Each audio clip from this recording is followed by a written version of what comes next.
E para a alegria geral da nação rubro-negra, viu, Rafael? Eu voltei. Já estou aqui com os meus companheiros do quadro Política do Dia, os melhores comentaristas da TV piauiense, Edna Maciel. Parece que você adivinhou o que eu gosto de verde. Meu Deus, que coisa. Boa tarde. Bem-vindo. Obrigado. Boa tarde para você também. Seja bem-vinda. Tássio Cruz, boa tarde, jovem. Boa tarde, Lívio. Boa tarde aos amigos. Boa tarde ao amigo telespectador. Sabe quem veio também? João Magalhães. E aí, João? Boa tarde. Boa tarde, Lívio Galeno, Tássio Cruz, Edno Maciel e, claro, boa tarde especial ao telespectador. Vamos começar o nosso quadro de hoje pelo comentário de uma notícia de alcance nacional, porque com rejeição em alta e em meio a crises sanitárias, econômica e hídrica, o presidente Jair Bolsonaro, ainda sem partido, aposta nesta semana em viagens e inauguração de obras para marcar os 1000 dias à frente do governo federal. De olho em aumentar a popularidade para tentar a reeleição no ano que vem, a previsão é que ele se dedique nos próximos dias a participar de uma série de eventos, entre anúncios e inauguração de obras e, é claro, também viajar pelo país, ao lado de ministros e gestores aliados locais. Outra informação que nós temos ligado ao presidente Jair Bolsonaro diz respeito a uma declaração que foi dada pelo ministro da Casa Civil, piauiense Ciro Nogueira, que disse que o partido mais provável a receber o presidente Jair Bolsonaro é o Progressistas. O PP também é um partido ao qual Bolsonaro já foi filiado por mais de 10 anos no passado. A informação foi confirmada e enviada pelo próprio Ciro Nogueira ao jornal Estadão. Abre aspas. Hoje, o partido mais perto do presidente se filiar, eu acho, é o Progressistas, fecha aspas, disse o ministro piauiense. Edna Maciel, começo com você. 1000 dias de Jair Bolsonaro à frente do Palácio do Planalto. Como é que você avalia este período tão marcante na gestão do presidente do Brasil?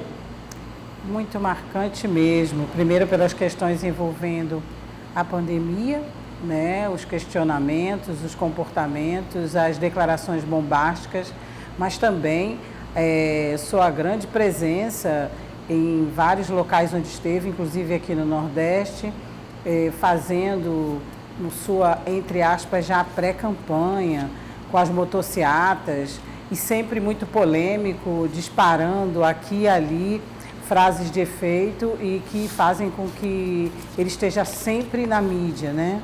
Na questão da CPI também, a CPI da pandemia, tivemos vários momentos em que, ou através de seus pares, ou ele mesmo, esteve na mídia nessa questão. Então, o presidente está sempre muito bem rodeado de pessoas que fazem com que ele seja notícia, Agora, em nível internacional, infelizmente, alguns comentários de forma bem negativa, né? Acompanhamos. A popularidade dele também estamos acompanhando, luta para aumentar a popularidade, mas tem fortalecido também, na minha opinião, alguns de seus adeptos. Por onde passe a movimentação que faz, nós também vemos essa movimentação. Com a chegada do ministro da Casa Civil, tentando, como ele mesmo disse, fazer o papel de apagar um pouco o fogo dessas expressões, desses comentários e do que o próprio presidente sempre fala, principalmente em relação à pandemia, né, as questões envolvendo o seu próprio comportamento e o palavreado que às vezes usa. O ministro da Casa Civil vem desempenhando aí esse papel meio que de bombeiro, de amortecedor, como ele mesmo disse. Acho que essa é uma estratégia, Lívio e colegas, de realmente tentar subir a popularidade. É uma boa estratégia mesmo, botar o pé na estrada, tentar angariar mais pessoas para o seu lado, né? Mais seguidores, mais empatia, mais simpatia com o público eleitor, conquistar que ele ainda não conquistou e também fazer aí esse caminho pelos interiores, né? Principalmente aqui no Nordeste, onde a popularidade não é tão alta. Então, eu acho que essa é a estratégia do presidente de comemorar ou de marcar esse tempo, que é um tempo realmente significativo, representativo. Quanto ao comentário do ministro da Casa Civil piauiense, Ciro Nogueira, era de se esperar e é de se esperar que ele tenha essa expectativa. Agora vamos ver, como você mesmo citou, o presidente já foi desse partido. agora também teria motivos para voltar. Vamos observar e acompanhar para e passo aí o caminho do presidente Bolsonaro. Tássio Cruz, gosto de você, mas vou deixar para você uma pomba.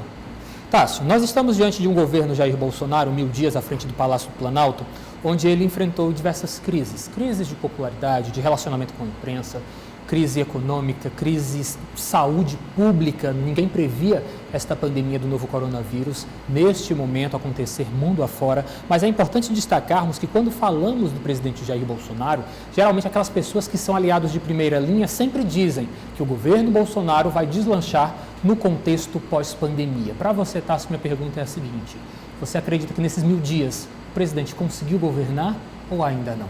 Eu acho que a palavra, Lívia, desses 1000 dias é instabilidade. Se nós lembrarmos lá no início do governo Bolsonaro, já começou ali com uma série de ministros sendo substituídos, ministros muito ligados ao presidente, que trabalharam na campanha, foram substituídos. Nós tivemos o início, uma certa contenda ali com o Congresso, com o Palácio do Planalto, o presidente dizendo que não ia fazer aquele jogo de toma lá da cá. O seu porta-voz, Bibiano, caiu logo no seu início por um relacionamento com a imprensa que o presidente desaprovava, e ele de lá para cá enfrentou muita dificuldade junto ao parlamento. Conseguiu aprovar medidas importantes como a reforma da Previdência, medidas polêmicas, conseguiu até desenvolver alguns pontos importantíssimos desse governo, coisas relacionadas à infraestrutura, obras de desenvolvimento regional, mas aí veio a pandemia, né? O início de 2020, março de 2020, a pandemia explodiu nacionalmente. Eu diria que a gente pode ter o governo antes da pandemia e o governo pós-pandemia. O governo antes da pandemia foi marcado por esse contexto. Agora, o governo na pandemia e nesse pós-pandemia é marcado por muitas dificuldades, brigas de narrativas. O presidente muitas vezes adotou uma narrativa diferente de boa parte da saúde, da ciência, e isso, claro, causou um desgaste agora com a questão da vacina. Mas você observou bem, Lívia, é um consenso. A gente trazia aqui, por exemplo, a deputada Margarete semana passada falando isso. É um consenso. A estabilização econômica e a estruturação de medidas econômicas importantes para combater a inflação, para fazer com que o país volte a crescer nesse pós-pandemia, é apontado como o movimento-chave para que o presidente chegue lá em outubro do ano que vem, na eleição, fortalecido. Esse acho que é o principal elemento desse contexto político hoje, é buscar uma estabilidade, principalmente econômica, para voltar a crescer e combater a inflação, conseguir combater o desemprego, para chegar em níveis competitivos na eleição do próximo ano, buscando a reeleição, seja pelo PP, seja pelo Progressista, seja pelo PTB. O partido eu acho que vai variar, mas a meta, a bandeira de campanha deve ser sim essa retomada econômica, e o Bolsa Família 2.0, o programa Brasil Assistência, será fundamental para essa popularidade em 2022. João Magalhães, 1000 dias de gestão Jair Bolsonaro, sua análise. Olha, Lívio, é preciso a gente destacar que o governo também pode ser separado por questões de áreas administrativas. A gente tem, por exemplo, a área da infraestrutura, que realmente a gente observou um bom andamento de obras. O próprio Piauí recebeu uma dessas obras, no caso a ponte lá de Santa Filomena, que foi construída em tempo recorde. O próprio ministro Tarcísio demonstra uma capacidade muito boa de trabalhar, de executar obras, de tirar projetos do papel. Há também essas promessas na área das ferrovias. Então, o governo Jair Bolsonaro tem sido eficiente no que diz respeito à infraestrutura, principalmente essa infraestrutura que movimenta muitos recursos, porque realmente é uma área essencial da economia, e isso, sem dúvida nenhuma, a gente precisa elogiar. Tem aquelas áreas que não andaram muito, isso por conta da própria relação do presidente Jair Bolsonaro com o Congresso. Por exemplo, a área da educação sofreu uma influência muito grande por conta da pandemia. A gente sabe que a pandemia influenciou drasticamente áreas como a própria educação, então não dá para a gente avaliar bem. Houve umas mudanças significativas que veio com um certo protagonismo do Congresso, como a questão do novo Fundeb. Por outro lado, a área social, que recebe uma influência muito grande da economia, e aí hoje estaria o principal gargalo do governo Jair Bolsonaro. A gente tem hoje um cenário de inflação alta, desemprego em alta, apesar de uma perspectiva de ao passar a pandemia, a situação fique mais estável. Isso vai depender de várias variáveis, desde do próprio relacionamento do governo federal com o Congresso, passando também pelo planejamento da parte da economia e, claro, até mesmo com o mercado internacional. Mas hoje eu diria que é o principal gargalo do presidente Jair Bolsonaro, fazer o país andar em sua área econômica. Isso vai dar, claro, tanto um gás para o governo no que diz respeito à geração de emprego, como também vai turbinar investimentos nas áreas sociais, que a gente sabe que fazem um diferencial danado no período eleitoral. Então, aquilo que dependeu do governo, a gente observa que houve uns erros, principalmente do presidente Jair Bolsonaro, que hoje ele paga um preço alto por isso. A própria questão, o super-ministro, né, da Economia, Paulo Guedes, como era chamado no início do governo, ele não conseguiu carregar essa característica de super-ministro ao longo dos meses. Então, erros na condução da economia, sem dúvida nenhuma, contribuíram também para esse cenário ruim que a gente tem hoje do ponto de vista econômico. Isso, hoje o presidente paga com a sua impopularidade por conta disso. Claro que isso também tem a influência do fato dele ter, de certa forma, ido em lado contrário à ciência. A própria condução do país na pandemia fez com que o presidente também perdesse bastante popularidade. Agora, ele faz um esforço junto nessa nova conjuntura política, em que inclusive culminou com a chegada de Ciro Nogueira lá na Casa Civil. Isso é um esforço do presidente em tentar aliviar a sua imagem, mas vai depender, sem dúvida nenhuma, da economia, que tanto vai gerar um benefício a curto prazo, como também vai dar condições ao governo de executar programas sociais. Por isso, João, Tássio e Edna, que eu provoquei o Tássio, na realidade, de criarmos esta análise acerca de que será que Jair Bolsonaro conseguiu governar? Porque, de certa forma, 2019 foi o ano em que ele tentou organizar a casa, mas por conta das polêmicas envolvendo também o seu primeiro escalão, de certa forma foi um ano travado, administrativamente falando.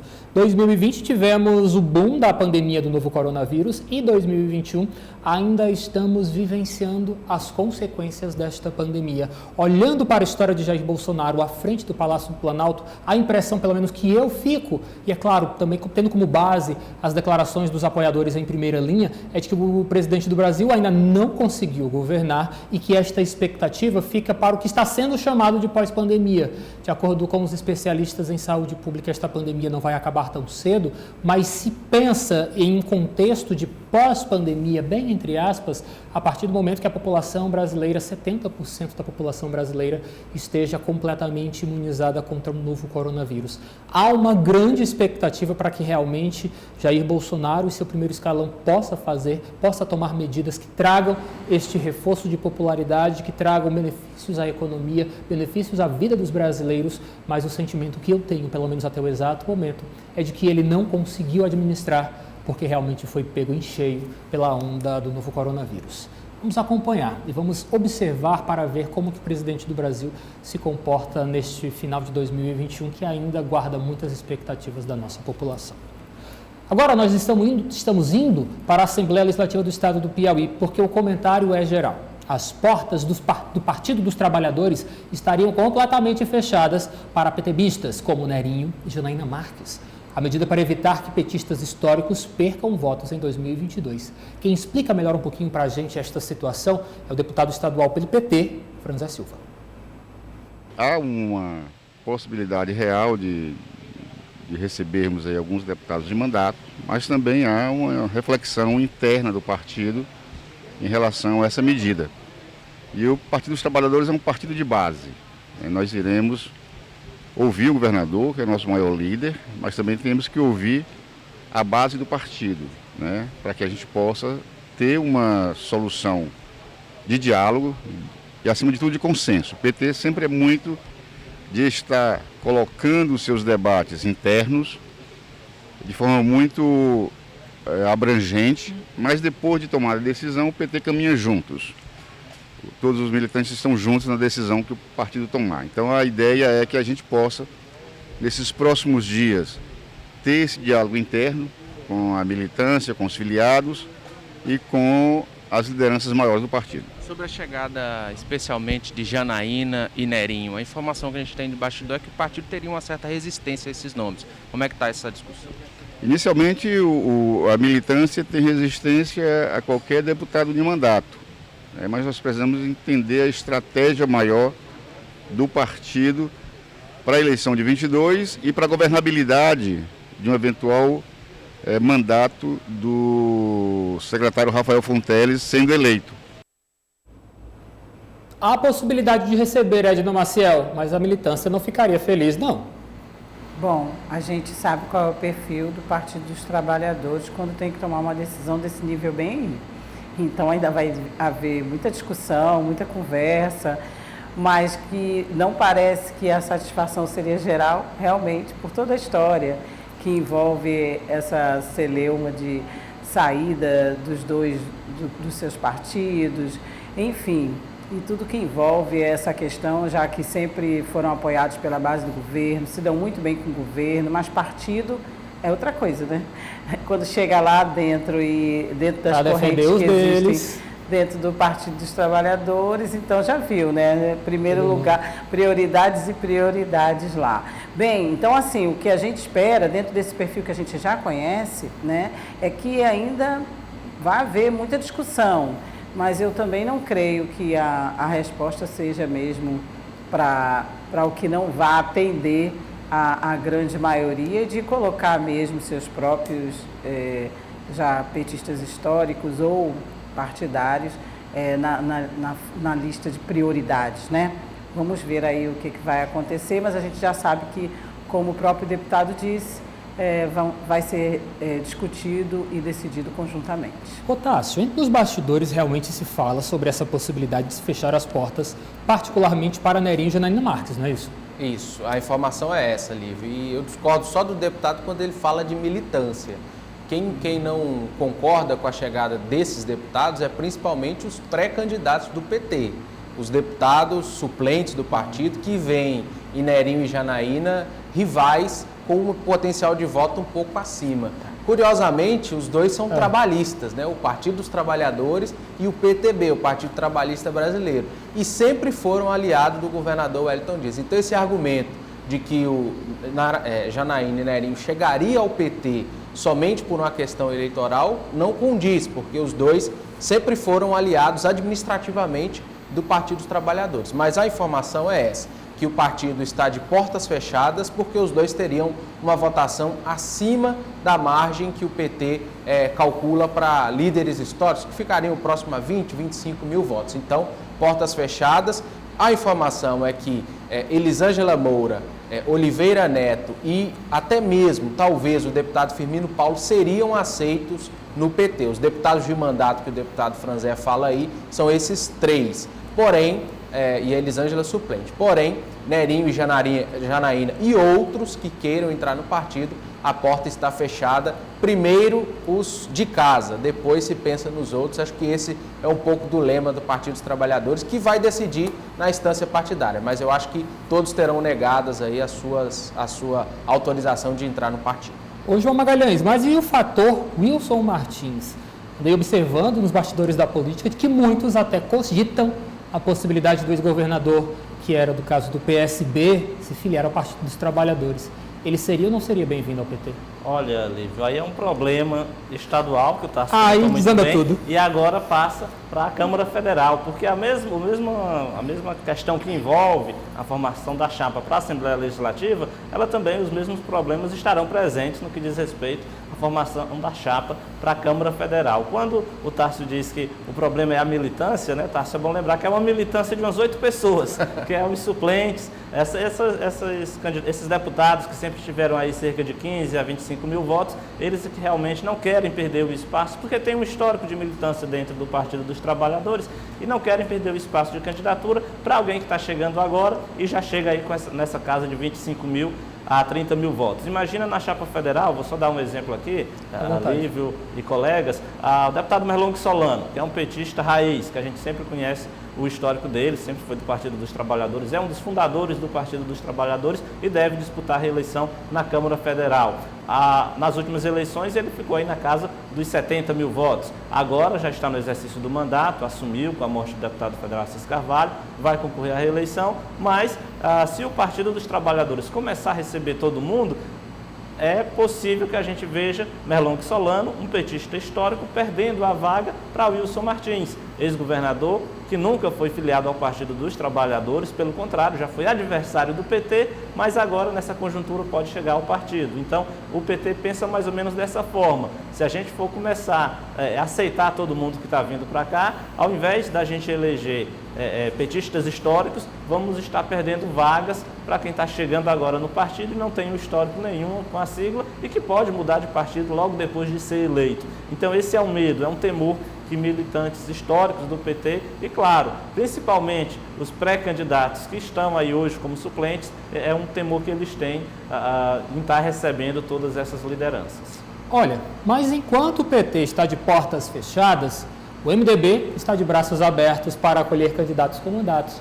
É o que garante o deputado estadual João Madison. Vamos acompanhar o que ele disse sobre o assunto. O MDB hoje é o segundo partido, né, depois do PT, em termos de grandeza, porque nós somos um partido que tem o maior número de deputados estaduais, temos um senador da República, um deputado federal, estamos preparando a nossa chapa estadual e a nossa chapa federal.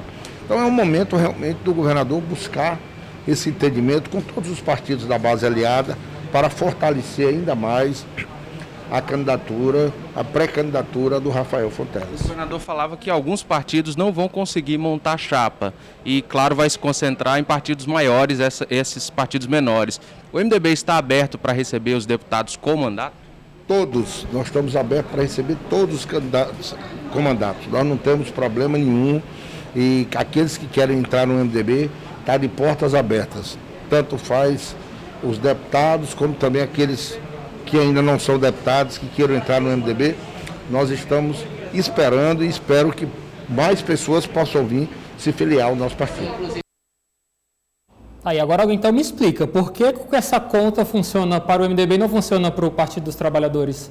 Quem vai? Quem me explica? Olha, muito simples, Lívia. É bom lembrar que o Partido dos Trabalhadores vem se preparando para essa nova legislação eleitoral desde as últimas eleições, lá em 2018. Em 2018, o PT já queria sair sozinho para a Assembleia Legislativa e para a Câmara Federal. Então, o partido já vem trabalhando a formação dessas chapas há muito tempo, tentando incentivar líderes regionais a serem candidatos a deputado estadual e deputado federal. Eu posso citar, por exemplo, Gil Carlos, ex-prefeito de São João do Piauí, e diversos outros líderes regionais que normalmente se concentravam ali numa região e que estavam sendo incentivados a disputar agora cargos a nível estadual. Então o PT é um partido que tem militância de fato e que conseguiu trabalhar, até porque tinha lá na principal cadeira do Palácio de Karnak um dos seus integrantes, e com isso formou aí um grupo de muitos líderes. O PT, nas últimas eleições, teve vários candidatos, 5 ou 6 candidatos a deputado estadual que não foram eleitos, mas foram bem votados.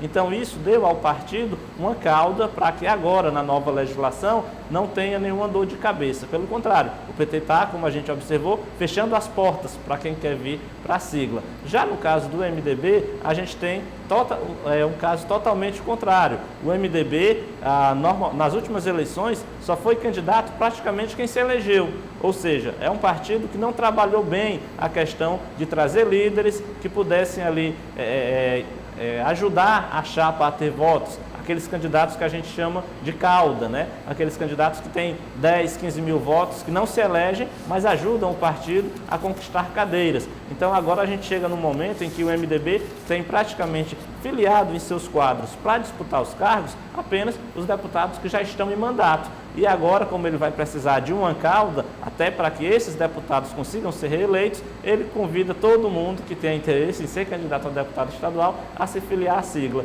Por isso que o PT fecha as portas e o MDB faz o caminho inverso. Ele abre as portas de sua casa para estar recebendo essas lideranças. Mas Edna, ele foi bem enfático. Todos? Todos que tiverem votos, todos que tiverem um nome forte. Nós estávamos falando agora da Janaína Marques, estávamos falando de outros líderes, de outras lideranças de outros partidos. É claro que o MDB vai querer, como o João bem explicou, a questão da cauda, né?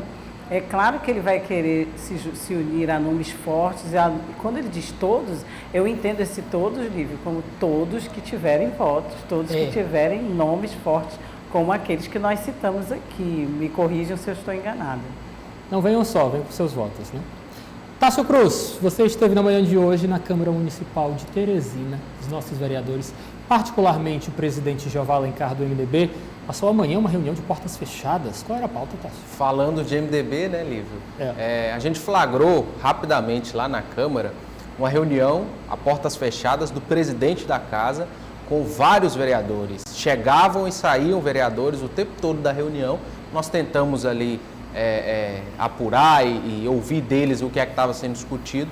Ninguém falou nada, mas como a gente sempre tem a informação ali de bastidor, sempre chega, né? A informação é que o Jeová já está construindo, e já está há algum tempo, mas agora solidificando a sua base para a candidatura a deputado estadual, que pode, Lívia, até mesmo não ser no MDB diante dessa situação tão conflitante e da possibilidade da chegada desses candidatos com potencial maior de voto. Mas o Jeová estava dialogando ali com vereadores, já solidificando a sua base na Câmara Municipal de Teresina. E o que a gente escuta nos corredores, Lívia, é que o Jeová quer sair de Teresina com uma votação histórica para a eleição a deputado estadual. Lembrando que ele teve só para vereador mais de 10 mil votos, né? Ou seja, ele quer dobrar ou até mesmo triplicar para já sair de Teresina com a sua eleição quase garantida. E para isso ele tem solidificado uma base muito extensa, com vereadores e suplentes de vereadores na Câmara, e essa reunião seria para discutir isso, né? Nós não conseguimos ali até o final conversar com eles, mas é para já definir a base de Jeová também na Câmara para deputado estadual, e deve ser uma votação expressiva, né, João? Tássio, agora eu pergunto, agora a Câmara é comitê?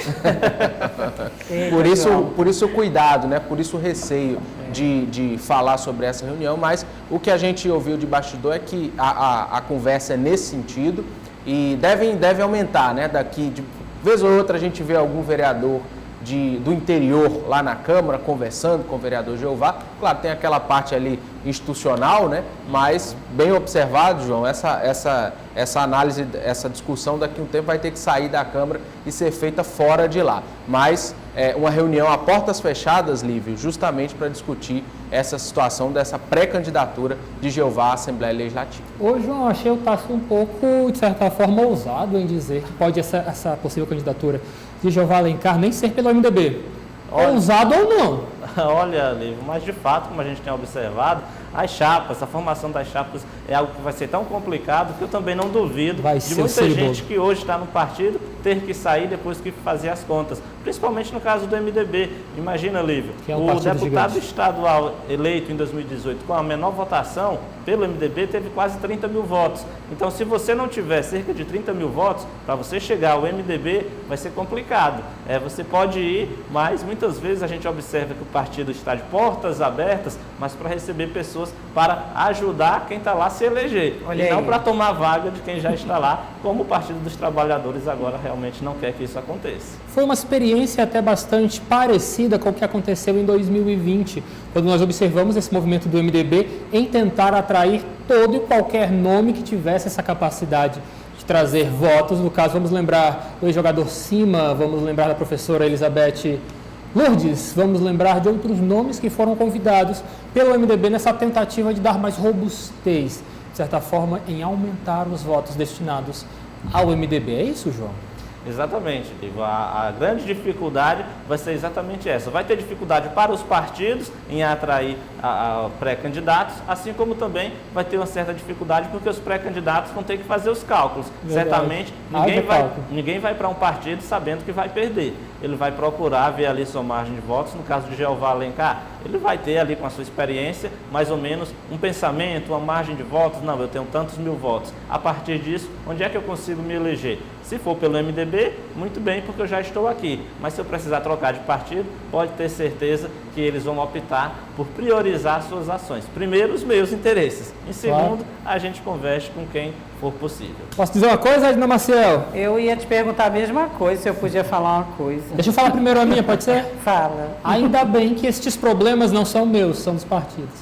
Pois é, porque eu estava aqui refletindo nas falas de vocês, poxa, eu sei que é um sobe e desce de contas e de interesses e de dar continuidade ao mandato e tal, mas e onde é que fica também o seu idealismo? Onde é que fica também, vamos pensar que essas mudanças, esse pula daqui e vai para ali, essas mudanças de partido, não afetem pelo menos que a gente veja pessoas que a gente tem numa linha de pensamento, né, do seu partido, com as suas bandeiras, não mude para um partido totalmente diferente, porque aí vai ser difícil até de dar continuidade ao mandato. Né? De sustentar a coerência política, né, Edna?